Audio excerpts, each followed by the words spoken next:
G'day guys, welcome back to Rides for Days and welcome back to the Rides for Days DR650 bike build, and welcome back to part 2 or is it part 1? Come and have a look and I'll show you what I've been doing to the bike, or what my little list of things for the bike are. So you remember in the last video I sort of briefly outlined everything that I'm going to do to the bike. And I spoke about lowering the suspension on the motorbike because of the fact that I'm used to a Harley Davidson and all that sort of stuff, and I wanted to flat foot the ground and yada yada yada. So in a nutshell guys, I went ahead and did it. So I did it the other night, it was all going really well. I jacked up the motorbike, I stripped the forks, I did it the correct factory way, came through it, and I'll explain in a moment exactly what I did with the suspension and how I did it.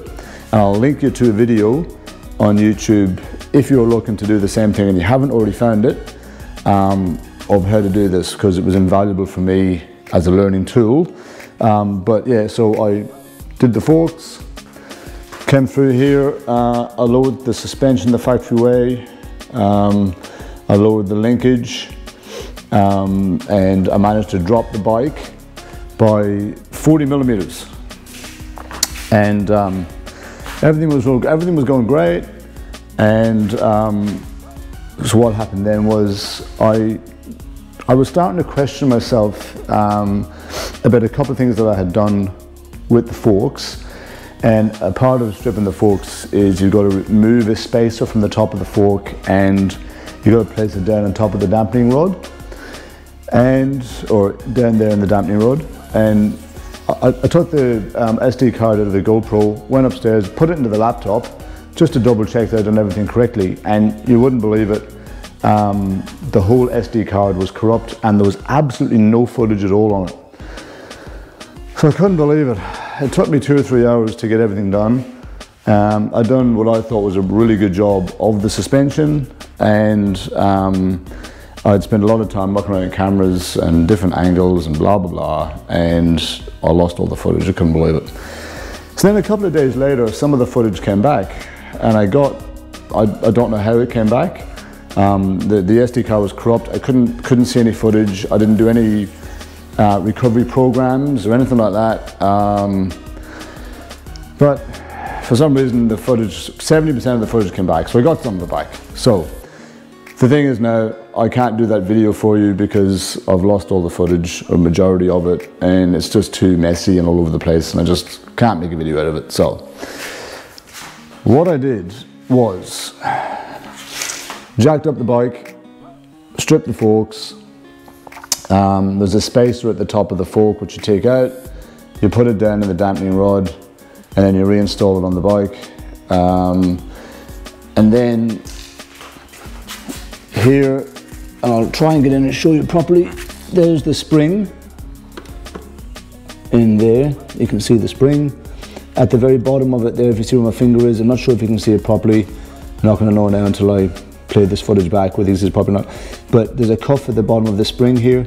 You've got to remove it and flip it upside down, and then you've got to lower there's a and I'll show you the video that I got the information from. You'll see better, but there's a lowering link there where my finger is. You can see there's a bit of grease on it. I'm not sure whether you can see that or not. There you go, there's a hole, top and bottom, so you just got to move it to the top hole, and then that's basically the motorcycle lowered to its lowest position. And then what you've got to do is you've got to get this stand, which is a shorter stand, and this is the one thing that I haven't done yet because I didn't have this in stock. So you've got to get this lower stand, just because now currently the bike is too high. If you can see that there, the bike is just too high, and you can see that the stand is a bit shorter. So with that long-winded story out of the way, let's set about putting this down on the bike and putting the suspension story to bed. and then we'll move on to all the other stuff.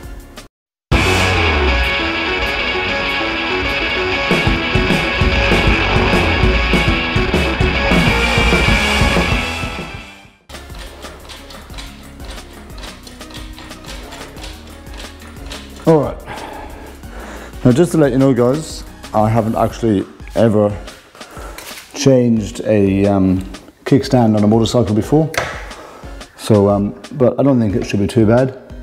So by the looks of it, there's a couple of bolts here, and then it's just going to be a little bit of a process of elimination as to see what has to come off. And then by the looks, we got this little that's okay there, that just butts into that. So then we got this little spring here. Alright, let's just get into it. Oops. That's how not to do it.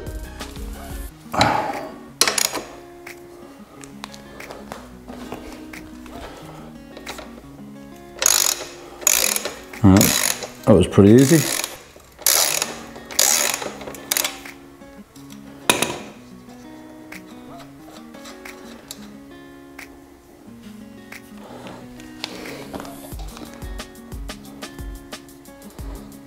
And now, I'll try and remove it from the back here.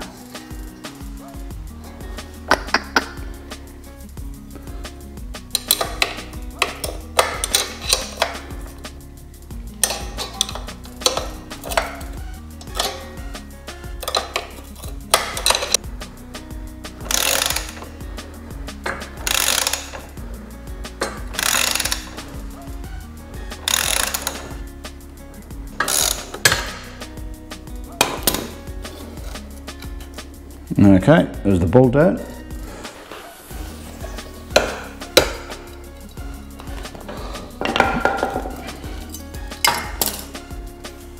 There we go. There it goes. So that's the side stand off. That's that spring that it attaches to. And then there's the new one, and as you can see, if we sort of place it like that, just for a bit of a reference for you, you can see the difference there at the top, which makes all the difference on the bike. Alright, let's get this one on.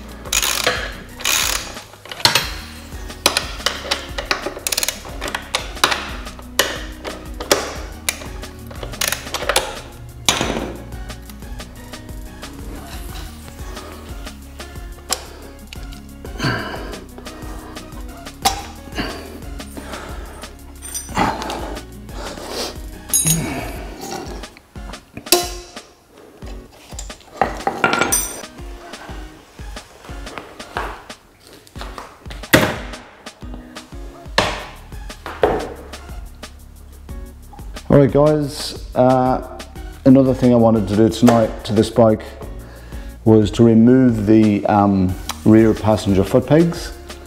I'm definitely not going to be carrying a passenger on the back of this bike at all, and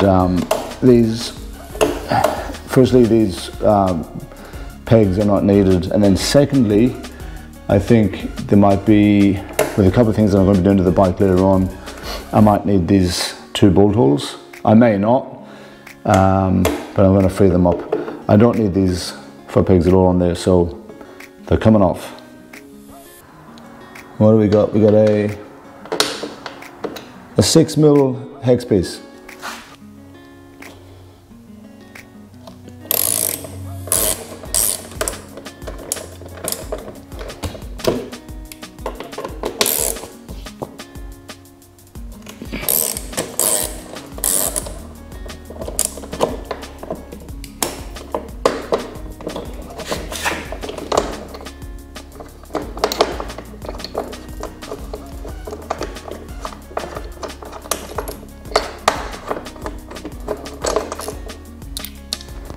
That's it, that's one off.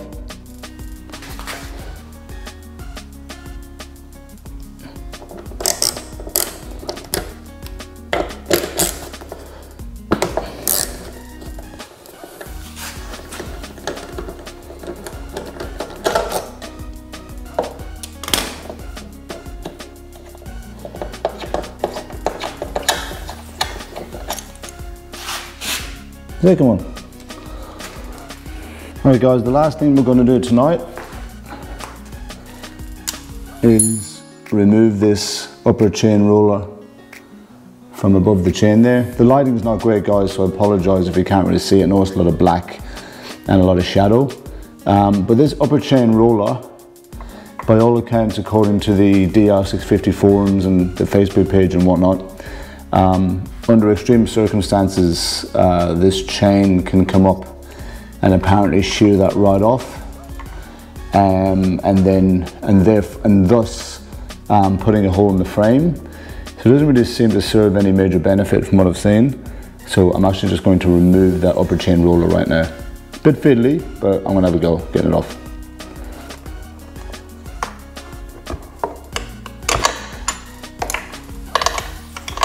And it is extremely fiddly. Extremely fiddly. Suzuki clearly do not want us to take this upper chain roller off.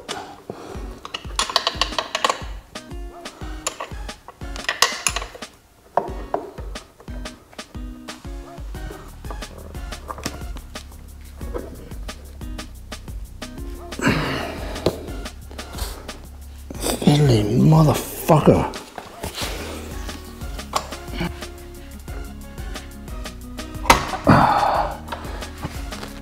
Oh yes.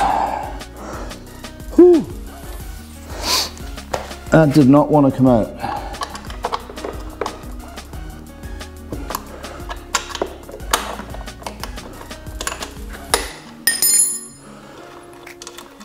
Perseverance won the day. I'm sorry if the angle wasn't very good, guys.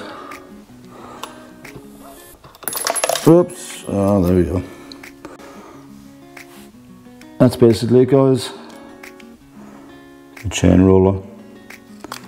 Now, in its place, there's a little hole. I think it's, well, it was a 12mm bolt, but I'm not sure whatever the width of this is, I'm going to get a matching grub screw, and I'm going to put it inside the hole in there, and then that'll be a job done. Alright, I got a bunch of grub screws here. Let's see if I can find one that is the same width, and if not, I can go to Bunnings tomorrow. This looks pretty darn similar. Looks pretty bloody close to me. I'll give that a go and see if I can block the hole with that.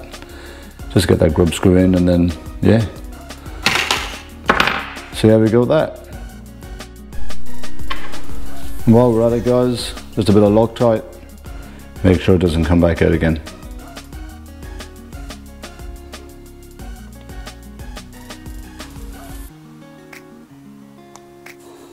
Because there's no need for it to come back out once it goes in.